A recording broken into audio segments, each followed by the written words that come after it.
Welcome to the Money Show Las Vegas 2017. I'm Matt McCall. Thanks for joining me. I'm joined by Matt Hougan, CEO of Inside ETFs. Matt, thanks for joining me. Thanks for having me, Matt. I had your old partner in crime, Dave, on just a little while ago. Yeah. The whole gang back together.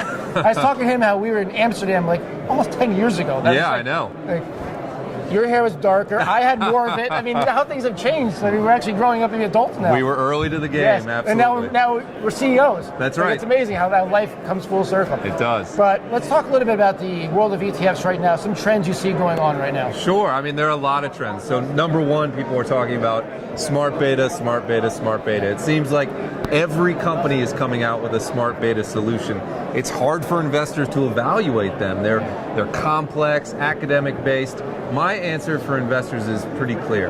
They all, not all of them, a lot of them will work, but the key is you have to be willing to hold them for 5, 7, 10 years. If you're not willing to hold them for 10 years, you shouldn't go near them because they'll go through long periods of underperformance before they outperform. It's like value investing. You wouldn't value invest for the next week or the next month or even the next year. If you're a value investor, you got to buy and hold. That's true in the smart beta space too. But people, Matt, will try and pick and say, okay, this is the bottom. I'm getting at the bottom of that trough of that cycle. So you're going to have people that are going to try to do that. I know, and I worry about that. I do. I think, I worry that the investor's return experience will be worse than the fund's return, right? In other words, they'll time that cycle wrong. Again, it's hard. Stay disciplined. Buy when you don't want to, and then hold for the long term. So I'm going to stick with smart beta only because I think it's a big topic right now that people don't quite understand. And I don't quite understand it either. When I think smart beta, I think algorithms, I think black boxes, but it's more than that. It's stuff basically just outside the average index. That's exactly right. So to me, the key is it's academic,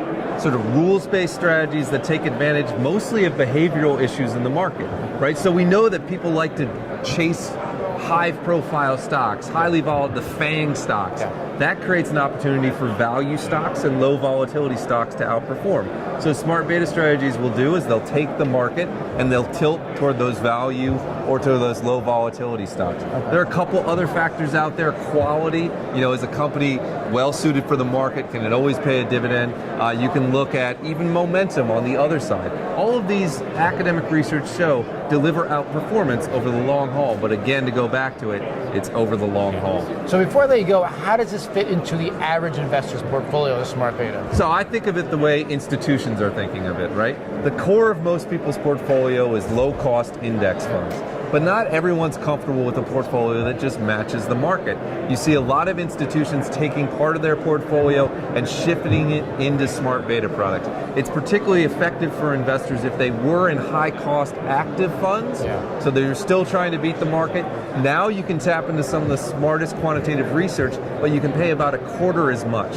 So think about getting out of those high-cost active funds and moving into some low-cost smart beta strategies and holding them for the long haul. I love that. Plus, by going into smart beta, it's following still rules-based versus an active manager who's just kind of throwing darts a lot of times. And we see over time, they do not beat the market. No, or who gets up on the wrong side of the bed or has an argument with his girlfriend. And you have no idea who's managing your money. It's crazy to me that people put money in active mutual funds like that. I agree. I told someone, just like, I don't think my kids will drive cars. I think they'll be driverless cars with technology, and we would think it's crazy that we used to let 16-year-olds behind the wheel. I think that's going to be true in stock picking as well. I think we're going to look back 10 or 15 or 20 years and think, what were we thinking? We let people pick stocks? Don't we know that they're hungry or they're hungover or whatever? It's insane.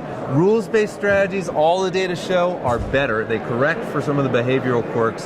They drive better returns for investors. Matt, let's hope that give me 10 more years to retire because I'm out of business if that happens. Matt Hougan, CEO, ETF Insider, thank you so much for joining us.